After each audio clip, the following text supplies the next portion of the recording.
Hey everyone, and welcome to the 5 Bytes Podcast. This podcast is brought to you by Big Pharma. That is right, Big Pharma, because unfortunately, I had an accident last week and hurt my neck pretty badly and wound up spending St. Bridget's Day, which is a holiday in Ireland, in hospital. Don't worry about me though, don't feel too sorry. I'm doing okay, but I am loaded up on some pretty wild medication. So if my cadence is off or I say something crazy when I ad lib, you'll know why. So usually at this point, I do an ad read for my sponsors. But if you listen to the podcast every week, you may have caught the fact that I actually let the sponsorship lapse this year. I was continuing to still do the ad reads out of respect for the sponsors because I bet they would have renewed if I had offered the option. I've unfortunately procrastinated on setting up an alternative like Patreon, so that is on me. But today and possibly into the future, I won't do the ad read because I don't want to sully the good name of any companies with my opioid-induced ramblings. I can tell even just from this intro, I don't sound myself, but the show must go on. I haven't missed a week. This week cut it close, but here we are. But thank you for persisting and listening to the show. Uh, yeah, I appreciate your support. BleepyComputer.com reported that Chinese state sponsored threat actors were likely behind the hijacking of Notepad update traffic last year, and that lasted for almost half a year, according to the development team in an official announcement. And of course, the primary developer of Notepad is the awesome Don Ho. I'm sure we all know that name if you worked in IT for more than a quick minute. The attackers intercepted and selectively redirected update requests from certain users to malicious servers, serving tampered update manifests by exploiting a security gap in the Notepad update verification controls. And of course, if you listen to this podcast every week, you'll already know that because I actually covered this 2 months ago, well, almost 2 months ago, and it was being used or leveraged for the nefarious purposes back then when I reported it. Security researcher Kevin Beaumont, who I feature a lot on the show, had warned that he knew of at least 3 organizations affected by these update hijacks, which were followed by hands on reconnaissance activity on their networks. Now, this story seems to have suddenly caught fire with this update from Notepad development team about who might be behind the attacks. But these attacks were flagged almost 2 months ago. But it seems like maybe the more mainstream tech outlets were reporting this as kind of like a pants on fire situation right now, while it's not really. It has been for a while, and a fix has been available for some time as well. So hopefully, if you listen to this podcast and you had Notepad in your environments, you've already updated it when I reported it a couple months ago. But if you haven't, get on it. This story is from bleepycomputer.com, and I'll just say that a lot of the stories this week are from bleepycomputer.com. Typically, I use them as my primary source and then double check or look for other sources and verify the stories. But this week, I'm kind of flying by the seat of my pants because my brain is mush due to said injury and medication. So I'm trusting bleepycomputer.com quite a bit this week. So forgive me, but honestly, I've been using them as a primary source for a long time now. And I'd say, geez, like 97, 98% is pretty accurate on this. But let's get into it, what they reported. They reported that Conpet, Romania's national oil pipeline operator, has disclosed that a cyber attack disrupted its business systems and took down the company's website. Fortunately, it has not impacted their actual operations. Compet operates nearly 4,000 kilometers of pipeline network, supplying domestic and imported crude oil and derivatives, including gasoline and liquid ethane, to refineries nationwide. While the company has yet to disclose the nature of the cyber attack, the Qlin ransomware gang has claimed responsibility and added Compet to their dark web leak site. The threat actors also claim they've stolen nearly 1 terabyte of documents from Compet's compromised systems and leaked over a dozen photographs of internal documents containing financial information and passport scans as proof of the breach. So I covered this story, and maybe you're listening and you're like, I'm not in Romania. This is no interest. But it should be of interest because this is another example of a nation's critical infrastructure being attacked. Now, luckily, it didn't impact the actual operations, but I mean, they probably could have if they got into the systems. In this instance, it looks like they've taken down their website. So I'm not sure if that affects payments directly to the oil refinery. Probably not a huge deal because I'm sure they're mainly selling uh, wholesale to a few distributors, and they could probably do that over the phone. But more importantly, they stole 1 terabyte of data, so that is not good. Not good for their overall security, I'm sure. Yeah, another worrying story in the infosec landscape.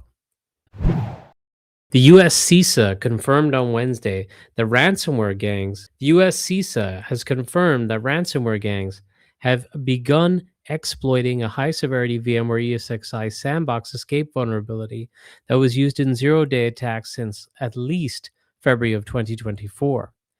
Broadcom patched this ESXi arbitrary write vulnerability, which was tracked as CVE 2025 2225. Oh, and they patched this almost 1 year ago in March 2025, alongside a memory leak vulnerability and a TOK2 flaw, and tagged them all as actively exploited 0 days. This actually impacts other products in the VMware family too, such as VMware ESX products, ESXi, as I mentioned, Fusion, Cloud Foundation, vSphere, Workstation, and Telco Cloud Platform. Um, as a uh, beloved, well, I'm not beloved, but I beloved VMware Workstation. I've talked about it before. It's my favorite VMware product, and I still use it today.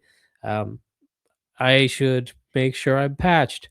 And one thing I don't like, even though I love that Broadcom actually made it free to use, is that they put the updates behind their download portal, and it's quite annoying. You have to go through this weird EULA that doesn't seem to actually accept and get you to the download. So you might need to figure that out. Hey, featuring a story from someone else. The Verge has reported that Windows 11 now has 1 billion users. Microsoft hit this milestone during the recent holiday quarter, meaning Windows 11 has managed to reach 1 billion users faster than Windows 10 did. A bit hard to believe, but I believe it actually, because if you look at the statistics, you'll see that Windows 11 is up over 45% year over year, according to the stats. And if you look at an independent source like StatCounter, which um, their data came into distribute last year, and I covered that a couple times on the podcast, but they do have a huge sample of data, and you could see a pretty significant spike in Windows 11 in their Windows market share graph. And there's also an equal or almost equal decline in Windows 10 usage. So Windows 11 in that graph is now at 62.41%, which was up almost 10% since the Windows 10 end of support. So it is definitely tracking upwards. Now, whether or not the people who have adopted Windows 11 are happy with the upgrade and the experience.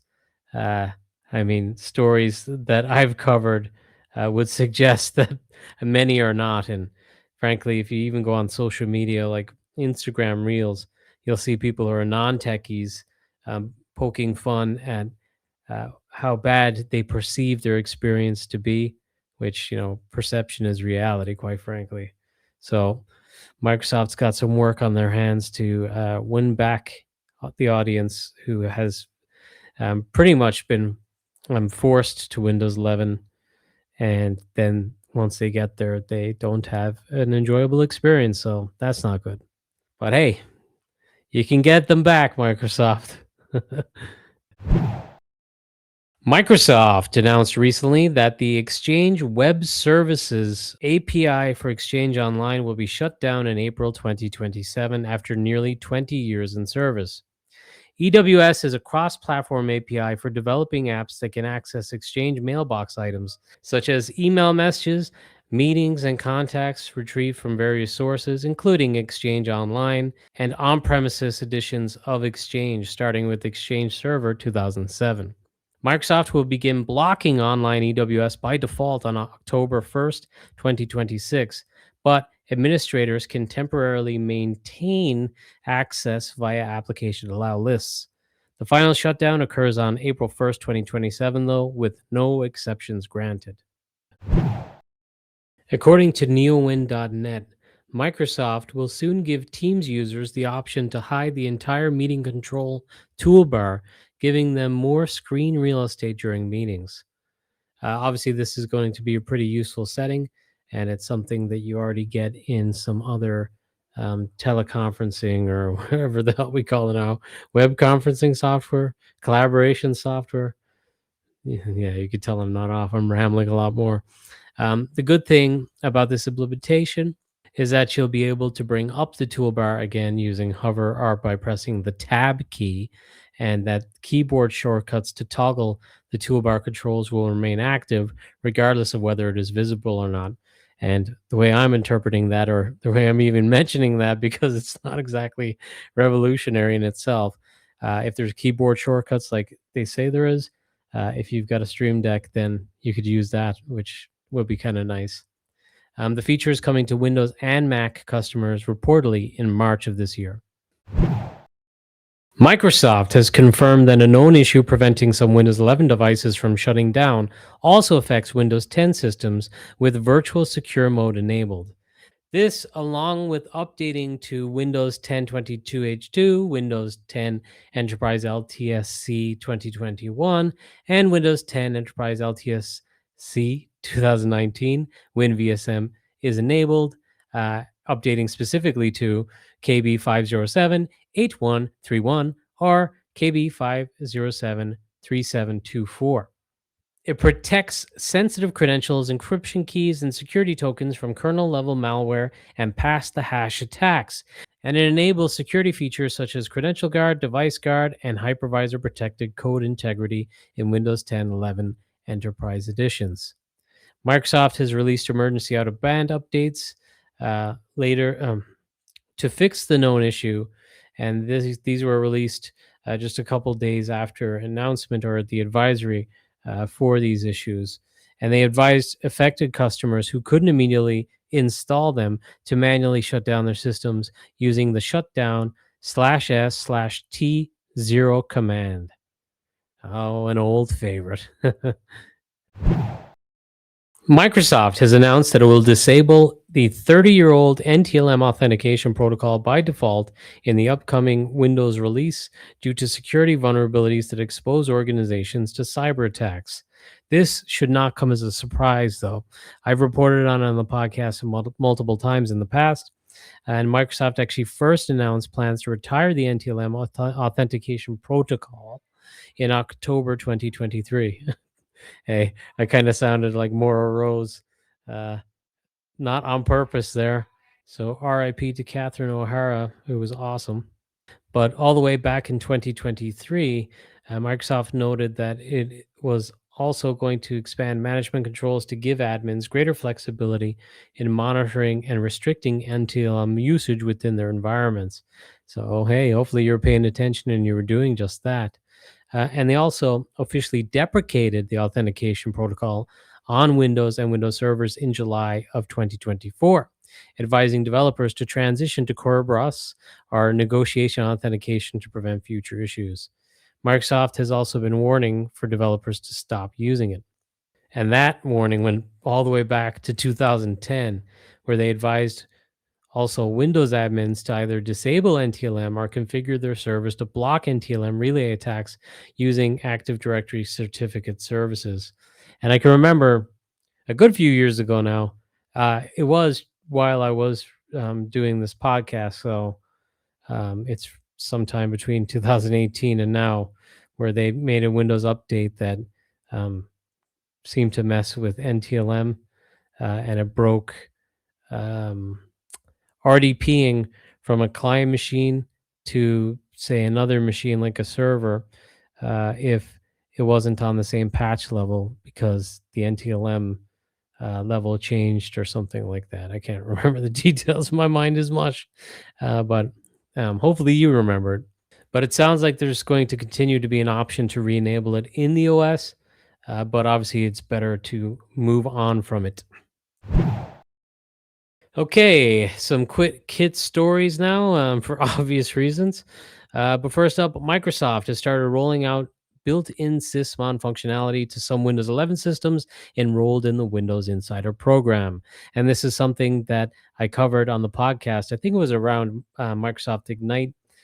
So this should be expected to anyone who listens to the podcast. Sysmon is coming to Windows 11 soon. Microsoft has fixed a known issue that was causing the password sign-in option to disappear from the lock screen options after installing Windows 11 updates released since August 2025. So this is another one, is a catch-up because I covered it on the podcast before. But as Microsoft said when they acknowledged the bug in November, users with multiple sign-in options enabled may have not seen the password icon for the option to log in with the password if they had installed the August non-security preview update or subsequent updates on Windows 11 24H2 or 25H2. Microsoft has now resolved this known issue in the January 2025 KB 5074105 optional cumulative update for Windows 11 systems that was released on the 29th of January. So this one is optional. So you'll need to go probably to the Windows updates, check for updates, and choose that optional one, or I guess stage it in your environment. Hopefully, since it was a preview update mostly that was affected in the past, this is not on enterprise systems, and hopefully it's just on consumer systems or onesie twosies. In response to user feedback on AI integration, Mozilla has announced that the next Firefox release will let users disable their recently added AI features entirely or manage them individually. The new Block AI Enhancements toggle will be available in Firefox 148, which will be available on February 24th. So a lot of people complained, and now your complaints have been listened to. Users will have the option to enable specific AI tools as well. So I guess it's not just turn it all off. Recently, Ars Technica published an article about two security professionals who were arrested in 2019 after performing an authorized security pen test assessment of a county courthouse in Iowa. And it looks like they're going to be receiving a $600,000 settlement to a lawsuit they brought alleging wrongful arrest and defamation. Quite rightly, might I add. In the process of their work carrying out the penetration test at the courthouse, they found a side door to the courthouse unlocked. Whoops. And the men then closed it and let it lock. They then slipped a makeshift tool through a crack in the door and tripped the locking mechanism, and they triggered an alarm alerting authorities. Dallas County Sheriff, even though it's Dallas County, this is not in Texas. This is in Iowa, just to clear up confusion because I was confused when I first read it. But the sheriff, Chad Leonard, had the pair arrested on felony charges of third-degree burglary and possession of burglar tools, alleging that their authorization letter was invalid as the SCA did not have the authority to authorize after-hours access to the Dallas County Courthouse because it was owned by the county. Two contacts who signed the authorization letter for the work to be completed also offered conflicting understandings of the test scope when called. Well, isn't that convenient? Despite the legitimacy of the work and the legal contract that authorized it, the two men involved were arrested on charges of felony third degree burglary, and they spent 20 hours in jail until they were released on $100,000 bail being $50,000 for each. The charges were later reduced to misdemeanor trespassing charges, but even then, the sheriff continued to allege publicly that the man had acted illegally and should be prosecuted. One of the men arrested said, quote, "This incident didn't make anyone safer. It sent a chilling message to security professionals nationwide that helping a government identify real vulnerabilities can lead to arrest, prosecution, and public disgrace. That undermines public safety, not enhances it." End quote. The fact this case dragged on from 2019 until January of this year is pretty shocking. That sucks for these pen testers. I'm sure they were paying high legal bills in the years. Hopefully, it's not a case that this was done maliciously to drag out the case and drag them into ruin in the process. 600,000, frankly, in my opinion, seems low given how long this went on. And I don't mean that from covering their cost perspective. I assume they more than covered their costs, but still, just for the amount of time this would have taken up on their behalf and their reputation being hurt by this, I think 600,000 is on the low end. An editor at SANS.org suggested this should result in pen testers scrutinizing the rules of engagement with clients even more than before to further protect themselves. And I want to give a shout out to my buddy Jeremy Moskowitz for sharing this story with me. Um, I think it was originally published in late January, so I missed it. But this is exactly the kind of story I would love to cover on the podcast. Thus, I covered it this week. And yeah, by the way, if anyone has a story that they think I should cover, yeah, feel free to send it. I'd love to read them. I'd love to see what interests you guys, and I'll certainly cover it on the podcast. And yeah, I mean, I'm only one person. I do spend a lot of time researching, but like I said, in this one, I typically use bleepcomputer.com as my primary source, although it's not the only source. I do use social media feeds, and I have this news site aggregator that I go through as well. But I can't see everything. I will miss stories. So, yeah, feel free to share. I love it. OpenAI has confirmed that it's retiring ChatGPT's most popular model, called GPT 4.0. Remember a few months ago when I covered that they removed it from the free tier and people lost their minds because they developed relationships with that certain model? Well, it looks like the model is now being removed.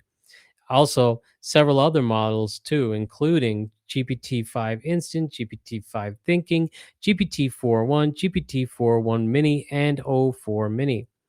In a support document, OpenAI confirmed that it made the ultimate decision to retire GPT 4.0 after GPT 5.2 started to live up to expectations, which yeah, I'd say it's probably at least on par in terms of like conversation and tone to 4.0 now, which seemed to be one of the main concerns.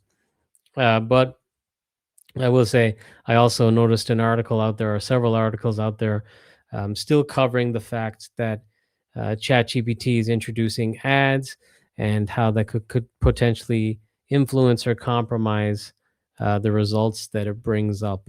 I have noticed myself that it is bringing up quite strange, um, I guess, sources for some stories, even for me. And I'm on a tier where I don't believe I'm going to get ads, and I haven't seen ads yet. So I thought that was interesting. It seems like the sources have maybe changed a little bit. Um, a while ago, I think it was a week or 2 weeks ago, I posted about it on Blue Sky, but it seemed like there was a massive regression in terms of the quality. But it was only brief. I think it lasted maybe a day, where it was just making like crazy, silly mistakes. Like I would ask it to create what it thinks was the best starting 11 in League of Ireland for 2026 for my fantasy team.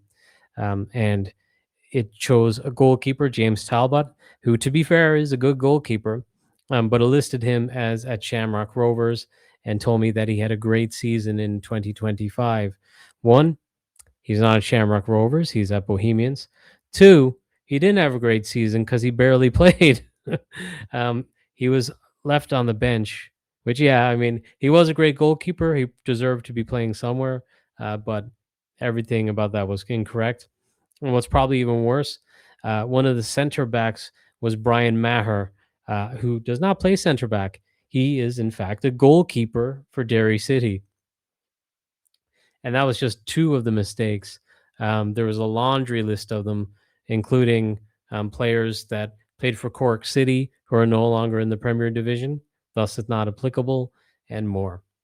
Aside from that, I saw like a provocative um, headline being used about OpenAI suggesting that you can still trust the results, which is funny because within ChatGPT, at least on the web version, which is where I use it most, you see like the disclaimer on the bottom about not necessarily trusting the results.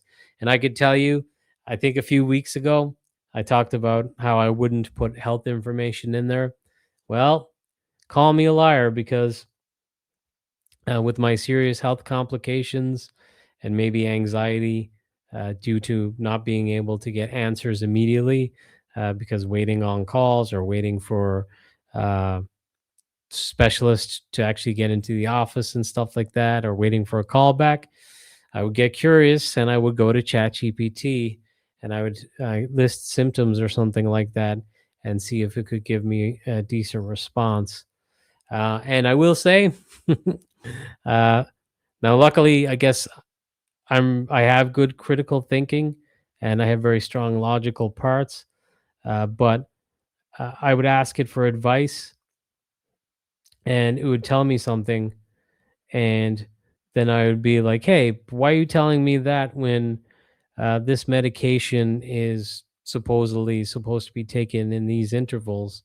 And then it would say, "Oh, you're absolutely right. I'm sorry about that," and then it would change something. Um, So, I mean, obviously, going into it, I knew not to just trust it completely when it comes to dosage of medication and symptoms. But still, um, I don't know. I was going to say something a little harsh about myself, but still, I kind of used it as a pacifier or a soother, as we'd call it over here, to, I don't know, at least put some energy and stop my intrusive thoughts during this injury time, which, yeah, maybe it's not the best resource for that, but when it's 2 or 3 o'clock in the morning and there's no one else to talk to, or uh, no one's around because I'm working from home by myself and I'm not getting a response. Yeah. In my moment of weakness, some people turn to God in the Bible. I turn to Chat GPT, I guess. Uh, Anyways, I feel like that was probably too revealing. And I only really had a bit in the script about the 4.0 model going away. So yeah, that's an interesting insight into my brain and how scattered it is at the moment. Finally, in the news for this week, the French government has announced that they will stop using American video conferencing platforms. Hey, look, there's the term video conferencing platforms. I think I got it wrong on both counts. But the point of the story, they say they're going to stop using American platforms such as Microsoft Teams and Zoom and replace them with Visio, a French platform. How did they get the name Visio? Did Microsoft really let that lapse? All right. Well, regardless, they are moving to a French platform. So, yeah. Hmm. I think this is probably going to be a trend we see um, happening, probably not quickly, but little by little over time as some of that trust is broken. Will this have a ripple effect and have a lot of organizations moving away from Windows like some of the German state agencies? Well, that remains to be seen, though. I will say that I did finally get around to trying out Mint OS. Um, the Linux distro. I've read so many positive reviews of it, and yeah, it's definitely a huge improvement on some of the Linux distros that I've tested, I think 6 or 7 years ago, the usability is getting much better. Uh, I probably need to get maybe a little more or a little better acquainted with some of it. I did find still, while the app install process, at least from their curated list of applications, is a lot more straightforward than it used to be in the past on other Linux distributions. Um, I found, the need in some cases to choose from multiple configurations that aren't labeled very well, a bit convoluted and confusing, and also the fact that every single install seems to require password authentication, a bit frustrating as well. I mean, it's probably more secure than Windows in that regard generally, but uh, I think that's maybe one of the areas where you compromise on security and assume the person authenticated in um, has the right to install applications if they elevate it. Um, Now, if you want to, of course, this might be due to the fact that in Linux, it's kind of like assuming everyone is user mode because sudo is what's required to elevate commands. So I'm sure there's probably a way around it and a way for me to, I guess, pass sudo or something like that when I engage the applications, but I haven't looked into it too thoroughly. But yeah, as you can hear my voice, I'm waning a little bit. So let's get to the scripts, tricks, and tips. End. So I'll keep it brief this week for the scripts, tricks, and tips. But Jen Gentleman, the awesome Jen, posted on Blue Sky asking, "Did you know that Windows 11 has an option to end tasks right from the taskbar?" And she provided an example of how you could do that. You don't need to open Task Manager. You could just right-click the app and end it from there.